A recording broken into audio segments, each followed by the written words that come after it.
আল্লাহর নবী বলেন কিয়ামতের ময়দানে আল্লাহ পাকের আরশে আযমের ছায়া ছাড়া অন্য কোনো ছায়া থাকবে না। ওই মুহূর্তে আমার আল্লাহ 7 শ্রেণীর মানুষকে আরশের নিচে ছায়া দান করবে। আল্লাহর নবী বলেন কিয়ামতের কঠিন ময়দানে যেদিন আল্লাহর ছায়া ছাড়া, আল্লাহর আরশের ছায়া ছাড়া আর কোনো ছায়া থাকবে না, ওই বিপদের মুহূর্তে যেদিন মাথার আধা তবুর সূর্য থাকবে, আমার ভাই রে, সূর্যর তাপে মাথার মগজগুলো টকবক টকবক করতে থাকবে। জমিনটা হবে তামার, কেউ কাউকে চিনবে না, সবাই শুধু উপরের দিকে তাকায় থাকবে। আল্লাহর নবী হাদিস শরীফের মধ্যে আরো বর্ণনা করেন জাহান্নামীদের চোখের পানির কারণে জাহান্নামীরা এমন কাঁদতে থাকবে, এমনভাবে কান্নাকাটি করতে থাকবে, কাঁদতে কাঁদতে কাঁদতে কাঁদতে এক পর্যায়ে জাহান্নামীদের চোখের পানিতে সমুদ্র হয়ে যাবে। আর ওই চোখের পানির উপর দিয়া স্টিমার চলবে, লঞ্চ জাহাজ চলতে থাকবে। গভীর মনোযোগ দিয়ে খেয়াল করবেন। আল্লাহর নবী বলেন আল্লাহ পাকের কিছু ভিআইপি ফেরেশতাদের দল আছে, তারা সব জায়গায় চলাফেরা করে না, সব জায়গায় তারা স্থান করে না। যেই সমস্ত জায়গায় কোরআনে কারিমের কথা হয়, আল্লাহর জিকির হয়, কোরআন হাদিসের কথা হয়, আল্লাহর বরত্বের কথা হয়, দ্বীনি মজলিস ওয়াজ মাহফিল যেগুলা, ওই সমস্ত মজলিসে আল্লাহর রহমতের ফেরেশতারা চতুর্দিকে বেষ্টন করে দাঁড়িয়ে যায়। বন্ধুগণ আমার, শুধু তাই নয়, চতুর্দিকে বেষ্টন করে দাঁড়ানোর পরে একজনের কাঁধের উপরে একজন উঠে, আর একজনের কাঁধের উপরে আর একজন উঠে, এইভাবে উঠতে উঠতে একেবারে আল্লাহ পাকের কাছে যখন চলে যায়, আসমান পর্যন্ত চলে যায়, যাওয়ার পরে ডাক দেয়া বলে আল্লাহ, অমুক এলাকার মধ্যে আল জামিয়াতুল ইসলামিয়া দারুল উলুম মাদ্রাসা ও এতিমখানার উদ্যোগে বিশাল বড় একটা ওয়াজ মাহফিল হইতেছে। আল্লাহ, ওই ওয়াজের ভিতরে তোমার বান্দারা আরামের বিছানা হারাম করে দিয়া, সব কিছুকে পরিত্যাগ করে দিয়া, ইচ্ছা করলে তারা স্ত্রীকে নিয়ে বিছানায় শুয়ে থাকতে পারতো, দামি দামি খাটের মধ্যে শুয়ে থাকতে পারতো, শুধু তাই নয়, ল্যাপের নিচে কম্বলের নিচে ঘুমায় থাকতে পারতো। কিন্তু না না, আপনার বান্দারা ওখানে শুয়ে থাকেন নাই, আরামের বিছানাকে হারাম করে দিয়া, আরামের ঘুমকে হারাম করে দিয়া, সব কিছুকে পরিত্যাগ করে দিয়া এই ঠান্ডার ভিতরে প্যান্ডেলের নিচে বসে আল্লাহ ওয়াজ শুনতেছি। আমার আল্লাহ ডাক দেয়া বলে, ওরা আমি আল্লাহকে দেখছে নাকি? ফেরেশতারা বলে না না, দেখে নাই। আমার আল্লাহ ডাক দিয়ে বলে, যদি দেখতো, কয় যদি দেখতো তাহলে আপনার ইবাদত আরো বেশি বেশি করিয়া করতো। সুবহানাল্লাহ কয় না? বন্ধুগণ আমার, খেয়াল করেন, এই এলাকার মানুষ কেউ রাস্তাঘাটে দাঁড়িয়ে থাকবেন না, বাড়িতে দাঁড়িয়ে থাকবেন না, কোথাও দাঁড়িয়ে থাকবেন না। আমার সময় কিন্তু অল্প, আমি অল্প সময়ের মধ্যে শেষ করব। আল্লাহর নবী বলেন এটা একটা দামি জায়গা, আল্লাহর কাছে ফেরেশতারা প্রশংসা করতে থাকে। অর্থাৎ আল্লাহর পয়গম্বরের হাদিস অনুযায়ী ফেরেশতারা কিন্তু আল্লাহর কাছে এখনই কিন্তু প্রশংসা করতেছে, আল্লাহর কাছে আমাকে আপনাকে নিয়ে প্রশংসা করতেছে। জোরে কোন সুবহানাল্লাহ। আমার আল্লাহ ডাক দিয়ে বলে, যা আমি আল্লাহরে দেখছে নাকি? কয় না, দেখে নাই। তাহলে আমার জান্নাত দেখছে নাকি?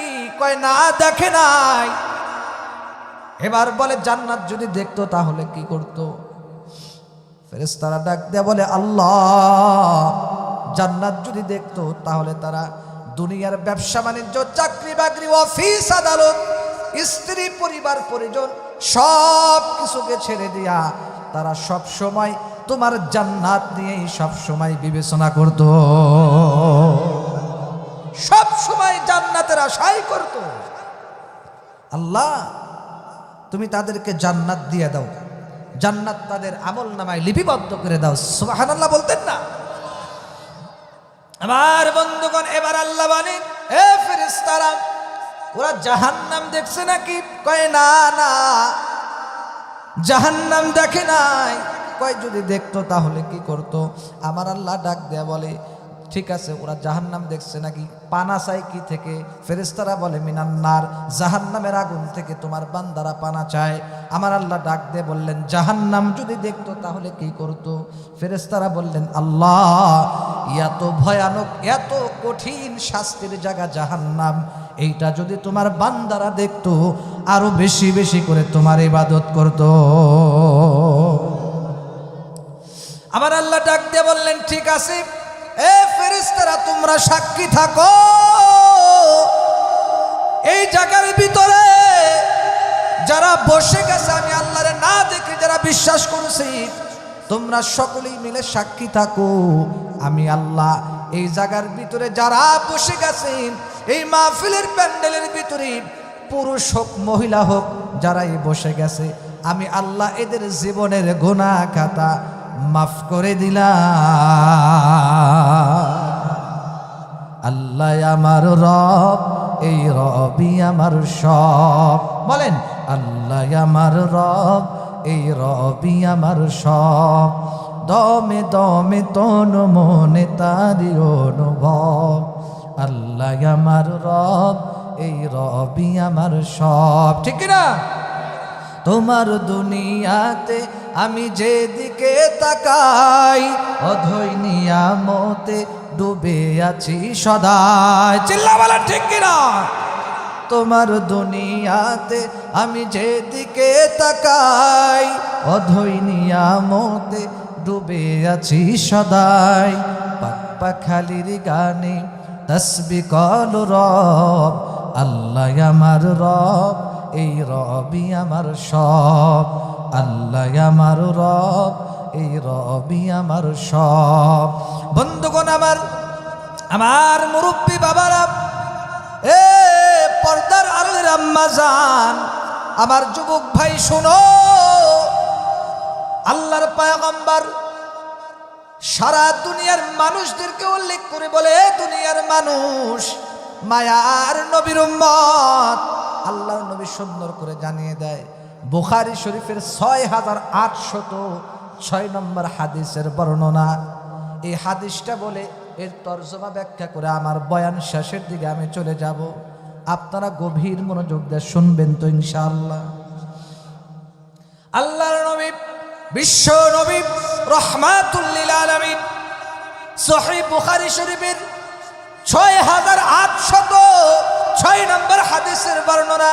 عن أبي هريرة رضي الله تعالى عنه قال قال رسول الله صلى الله تعالى عليه وسلم سبعة يوم لا يظلهم الله في ظله يوم لا ظل إلا ظله। আল্লাহ নবী বলেন, কিয়ামতের ময়দানে আল্লাহ পাকের আরশে আযমের ছায়া ছাড়া অন্য কোনো ছায়া থাকবে না। ওই মুহূর্তে আমার আল্লাহ 7 শ্রেণীর মানুষকে আরশের নিচে ছায়া দান করবে। আল্লাহর নবী বলেন, কিয়ামতের কঠিন ময়দানে, যেদিন আল্লাহর ছায়া ছাড়া, আল্লাহর আরশের ছায়া ছাড়া আর কোনো ছায়া থাকবে না, ওই বিপদের মুহূর্তে, যেদিন মাথার আধা তবুর সূর্য থাকবে, আমার ভাই রে, সূর্যর তাপে মাথার মগজগুলো টকবক টকবক করতে থাকবে, জমিনটা হবে তামার, কেউ কাউকে চিনবে না, সবাই শুধু উপরের দিকে তাকায় থাকবে। আল্লাহর নবী হাদিস শরীফের মধ্যে আরো বর্ণনা করেন, জাহান্নামীদের চোখের পানির কারণে জাহান্নামীরা এমন কাঁদতে থাকবে, এমনভাবে কান্নাকাটি করতে থাকবে, কাঁদতে কাঁদতে কাঁদতে কাঁদতে এক পর্যায়ে জাহান্নামীদের চোখের পানিতে সমুদ্র হয়ে যাবে। আর ওই চোখের পানির উপর দিয়া স্টিমার চলবে, লঞ্চ জাহাজ চলতে থাকবে। জাহান্নামীদের চোখের পানি এত পরিমাণ হবে, আফসোস করে কাঁদবে। ওই জাহান্নামীদের চোখের পানির ওই সমুদ্রের নদীর উপর দিয়ে স্টিমার চলতে থাকবে, জাহাজ চলতে থাকবে। জোরে কোন আল্লাহু আকবার। আল্লাহ তাআলা আমাদের সকলকে ওই কঠিন দিনে আমাদের প্রত্যেককে যেন আল্লাহ তাআলা আরশের নিচে ছায়া দান করে, সকলেই বলেন আমিন। আমার ভাইয়েরা খেয়াল করবেন, আল্লাহর নবী বলেন, কিয়ামতের কঠিন ময়দানে আরশের নিচে 7 শ্রেণীর মানুষকে ছায়া দিবেন। এর ভিতরে 1 নম্বর হলো ইমাম আদিলিন, ইনসাফকারী বাদশাহ, ন্যায়পরায়ণ বাদশাহ। যেই বাদশাটা সারা দুনিয়ার ভিতরে তার রাজ্যের মধ্যে সুন্দর করে ইনসাফভাবে বিচার করেন, ইনসাফভাবে প্রত্যেকটা কাজ করেন, ফয়সালা দেন। এই ইনসাফকারী বাদশাকে, এই ন্যায় বিচারক বাদশাকে কিয়ামতের ময়দানে আমার আল্লাহ আরশের নিচে ছায়া দান করবে। 2 নম্বর আল্লাহর নবী বলেন ওয়াশাবুন নাশা ফি ইবাদাতিল্লাহ, আল্লাহু আকবার। ওয়াশাবুন নাশা ফি ইবাদাতিল্লাহ, আল্লাহর নবী বলেন যেই যুবক যৌবনকালে মাওলার ইবাদত করে কাটায় দিবে, যৌবনকালে যে 5 ওয়াক্ত নামাজ পড়বে, আল্লাহর হুকুম সঠিকভাবে মানবে, আল্লাহ পাক রব্বুল আলামিনের হুকুম সঠিকভাবে পালন করবে, পয়গম্বরের সুন্নাত অনুযায়ী জীবন যাপন করবে, আল্লাহ যা আদেশ করেছেন ওই অনুযায়ী চলবে, আল্লাহ যা হারাম করেছেন তা থেকে বেঁচে থাকবে। পয়গম্বর বলেন যেই ব্যক্তিটা যৌবনকালে মাওলার ইবাদত করে কাটায় দিবে, ওই যুবক ব্যক্তিটাকে কিয়ামতের দিন আমার আল্লাহ আরশের নিচে ছায়া দিবে। সেজন্য যৌবনকালে ইবাদত করা দরকার আছে না নাই? বন্ধু খেয়াল করবেন, যেমন দুনিয়ার ভিতরে উদাহরণ দিলে, এক্সাম্পল দিলে বুঝতে পারবেন। দুনিয়ার ভিতরে যেমন আমরা বিবাহ করতে গেলে, কোনো যুবক ছেলে বিবাহ করতে গেলে শুধু সুন্দরী মেয়ে চায়, কথা বলেন না কেন? কোনো বাবা যদি বলে এই ছেলে ওই বাড়িতে টাকা পয়সার অভাব নাই, গাড়ি বাড়ির অভাব নাই, কোনো কিছুর অভাব নাই, কিন্তু মেয়ের বয়স হলো 50 বছর, খাল চামড়া সব গুছায় গেছে, বিয়ে করবা তুমি? আপনি বিয়ে করবেন? বেশ করে এই বুড়া যারা, আপনারা মাথা থাকেন কেন? আপনারা বুঝছেন, আপনার তো দাড়ি পেকেই গেছে। যুবক যারা এদেরকে বলছে যুবকরা বিয়ে করবেন, 50 বছরের মহিলাকে করবেন না, চামড়া খাল ঘুষিয়ে গেছে, জড়ো হয়ে গেছে, একে আপনি এখন বেশি একটা ভালো লাগে না। যৌবনকালের এক সুন্দর সুন্দরী আর বৃদ্ধা বয়সের এক সুন্দরী, আকাশ যতই ফাউন্ডেশন লাগাক পার্থক্য আছে না নাই? জোরে বলেন আছে না নাই? আপনি করতে চাবেন না।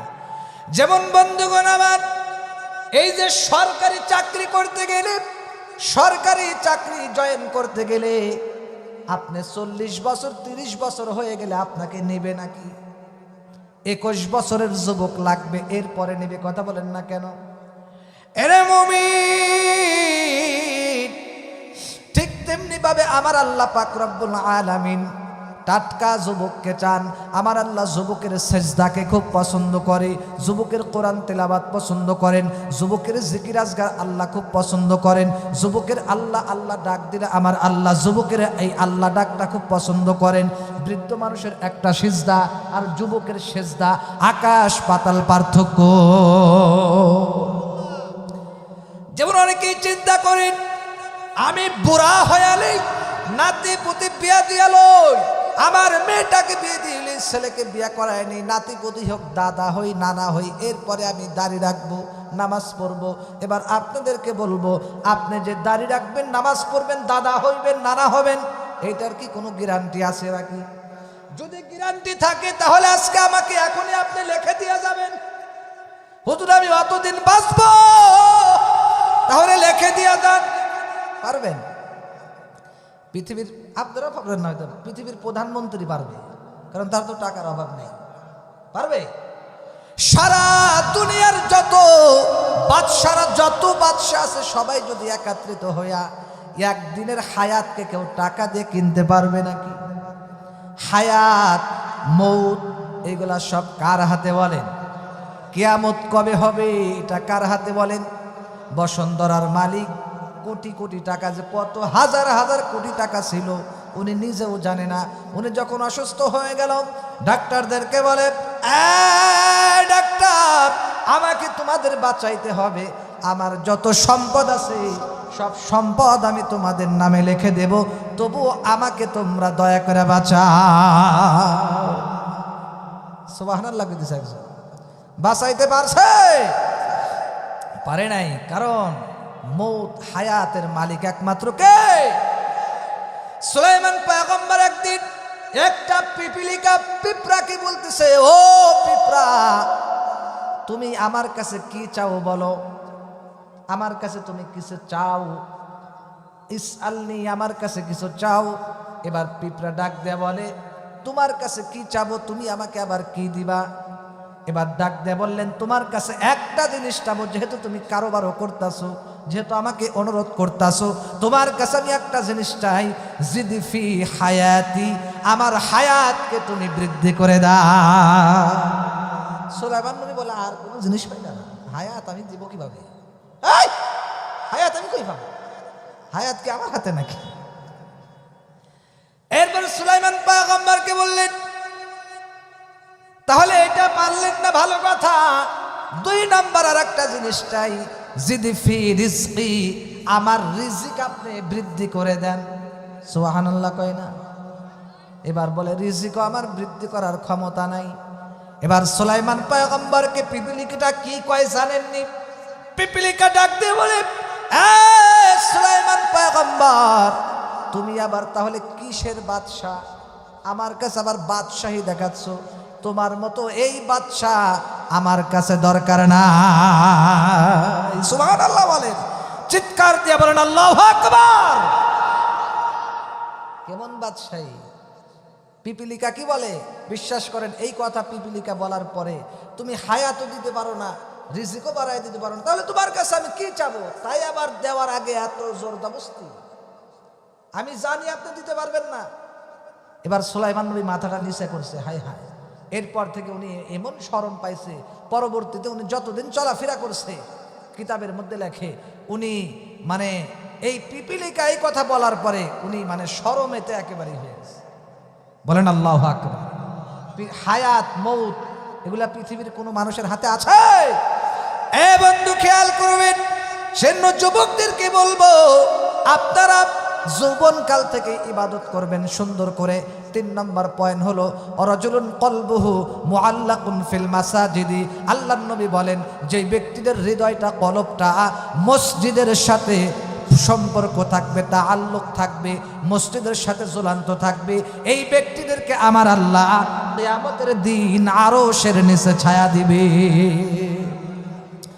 অর্থাৎ যাদের হৃদয়টা, যাদের দিলটা, যাদের কলবটা আল্লাহর ঘরের সাথে, মসজিদের সাথে ঝুলান্ত থাকবে।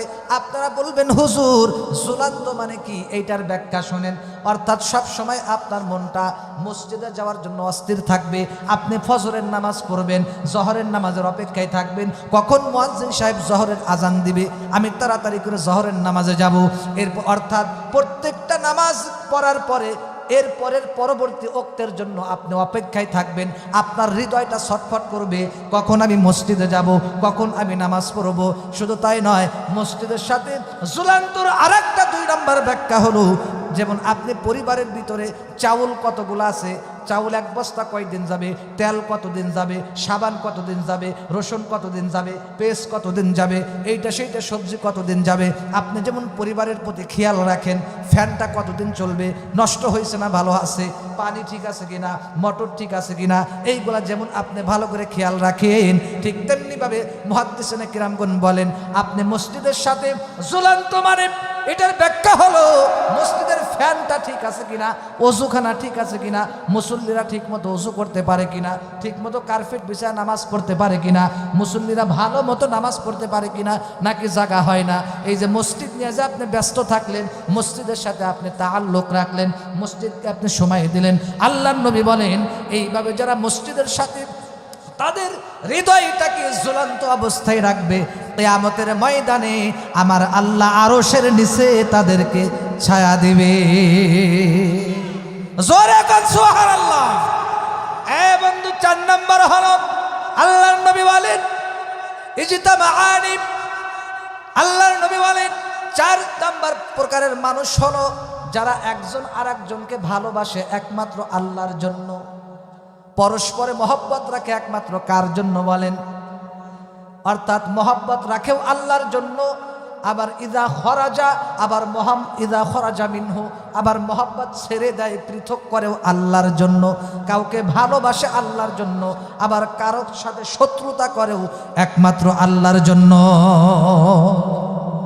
এটা আল্লাহর জন্যই করতে হবে। সেজন্য দুনিয়াতে আপনি যদি আল্লাহর জন্যই কাউকে ভালোবাসতে পারেন, মোহাব্বত করতে পারেন, আর আল্লাহর জন্যই যদি কাউকে শত্রুতা করেন, কিয়ামতের ময়দানে আপনি মৃত্যুবরণ করতে দেরি, আল্লাহ তাআলা আপনাকে আরশের নিচে জায়গা দিতে দেরি করবেন না। সুবহানাল্লাহ। আসতে কয় নম্বর গেল? 5 নম্বর হলো আল্লাহর নবী বলেন, ওই ব্যক্তিকে আমার আল্লাহ আরশের নিচে ছায়া দিবেন যেই ব্যক্তিটাকে একটা সম্ভ্রান্ত পরিবারের সুন্দরী একটা নারী, সুন্দরী একটা মহিলা তাকে অপকর্ম করার জন্য আহ্বান করেছেন, ডেকেছেন যে আমার কাছে আসো, এই যুবক ছেলে আমার কাছে আসো, তোমার সাথে অপকর্ম করব। ডাইরেক্ট কথা বাংলা যেটাকে বলে জিনা করব, অপকর্ম করব। এবার যুবক ছেলেটা ডাক দিয়ে কি বলে জানেননি? এ মহিলা, তুমি যত বড়ই সম্ভ্রান্ত পরিবারের মহিলা হও না কেন, যতই সুন্দরী হও না কেন, যতই তুমি রূপসী হও না কেন, যতই তুমি সুন্দরী হও না কেন, তোমার সাথে আমি অপকর্ম করতে পারবো না। সুন্দরী মহিলা ডাক দিয়ে বলে, কেন তুমি করবা না? যুবক ডাক দিয়ে বলে, আমি আমার আল্লাহরে ভয় পাই, আমার আল্লাহরে আমি ভয় পাই, এই জন্য আমার অপকর্ম করা সম্ভব না। আর বর্তমান জামানায় যুবকদেরকে ডাক তো দূরের কথা, ওরাই আরো উপর দিয়া যায়, ঠিক কিনা বলে? এরকম যুবক কয়জন পাওয়া যাবে? সুন্দরী মহিলাকে, সম্ভ্রান্ত পরিবারের একজন মহিলা তাকে ডাকছে খারাপ কাজের আহ্বান করার জন্য। ইউসুফ পয়গম্বর তাকে আহ্বান করেছিল জুলাইখা, নাম শোনেন না আপনারা? জুলাইখা তাকে ডেকেছিল, 7টা তালা বিশিষ্ট দরজা তালা দিয়ে লাগাইছিলেন। এরপরও ইউসুফ পয়গম্বর, নবীরা তো পবিত্র, নবীরা কি পবিত্র, উনি এইগুলা করছেন? করেন নাই। আল্লাহর উপর ভরসা করে ক্বালা মাআযাল্লাহ ওয়া রাওয়াদাতহুল্লাতী হুয়া ফী বাইতিহা আন নাফসিহি ওয়া গাল্লাকাতিল আবওয়াব ওয়া ক্বালাত হাইতা লাক ক্বালা মাআযাল্লাহ। আল্লাহু আকবার বলেন। ইউসুফের মধ্যে আছে, ইউসুফ পয়গম্বর আল্লাহর কাছে পানা চেয়েছিলেন। জিবরাইল আইসা বলেন, ও ইউসুফ পয়গম্বর, আপনি আল্লাহর নাম নিয়ে সামনের দিকে দৌড় দেন। সুবহানাল্লাহ কয় না? ইউসুফ পয়গম্বর আল্লাহর নাম নিয়ে সামনের দিকে দৌড় দিছে, 7টা দরজা টাস টাস করে খুলে গেছে। আর এই বর্তমান জামানায় 7টা তালা দেওয়া লাগবে, আবার কিছু দরকার নেই, রাখ, সুযোগ যে পাইছে এটাই তো আলহামদুলিল্লাহ, নাউজুবিল্লাহ ধরে কর। এরকম যুবক কয়জন পাওয়া যাবে? খারাপ কাজে আল্লাহরে ভয় করে বলে আমি আল্লাহরে ভয় পাই, আমার ওটা সম্ভব না। কয়জন পাওয়া যায় বলে? হ্যাঁ আছে, কিছু পাওয়া যাবে। যদি কিছু না পাওয়া যায় তো এই দুনিয়া থাকতো না। কথা বলেন ঠিক কিনা? আল্লাহ তাআলা আমাদের সকলকে এই 5 নম্বর গুণে গুণান্বিত হওয়ার তৌফিক দান করুক। আল্লাহর ভয় তাকওয়া ভিতরে অর্জন করার তৌফিক দান করুক। সুবহান আমিন।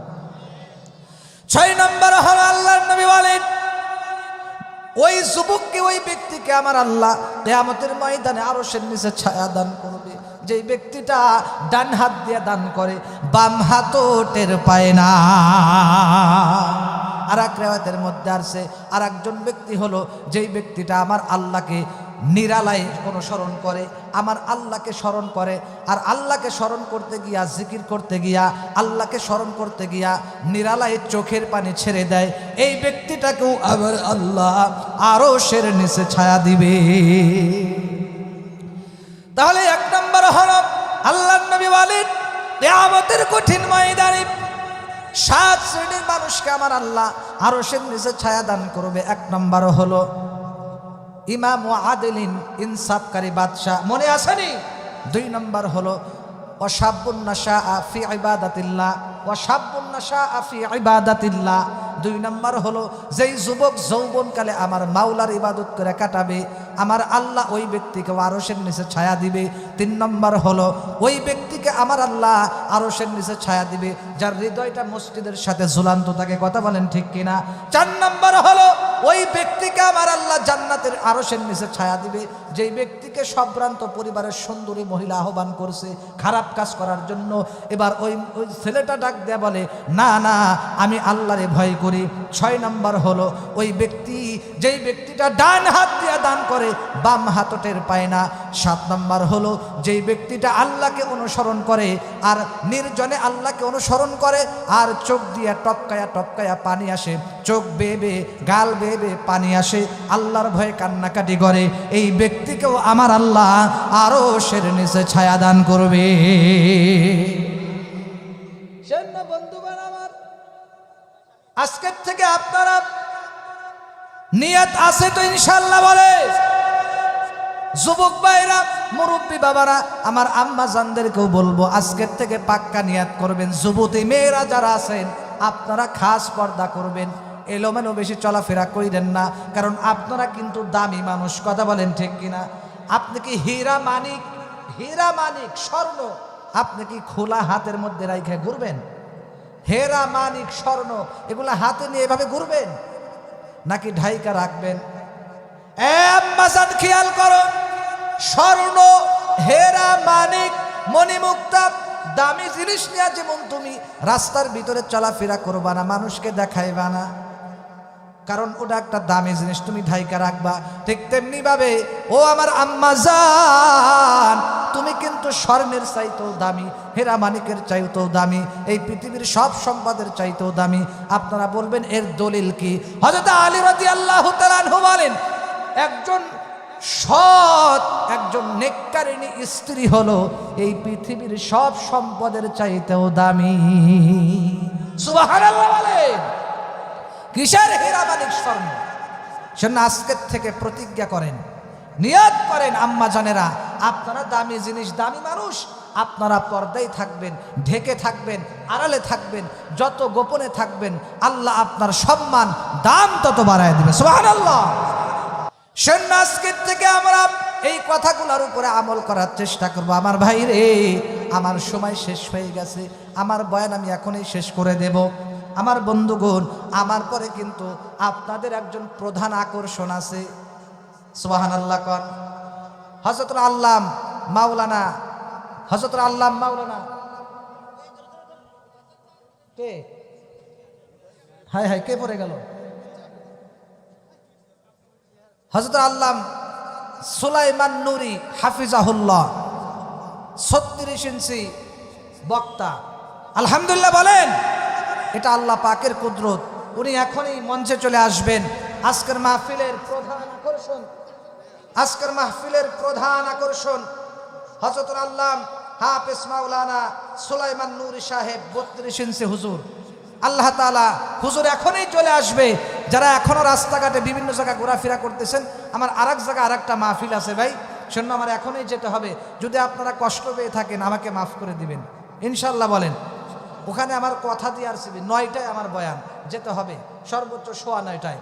সেজন্য আপনারা সবাই আমার জন্য দোয়া করবেন। যদি আল্লাহ ভবিষ্যতে সুযোগ দেয় আপনাদেরকে প্রাণ ভরে ওয়াজ শোনাবো ইনশাআল্লাহ বলেন ইনশাআল্লাহ। আমরা সবাই সবাইকে মাফ করে দেব, আমরা সবাই সবার জন্য দোয়া করব। আমি এই বলে আমার কথা শেষ করছি। আসসালামু আলাইকুম ওয়া রাহমাতুল্লাহি ওয়া বারাকাতুহু।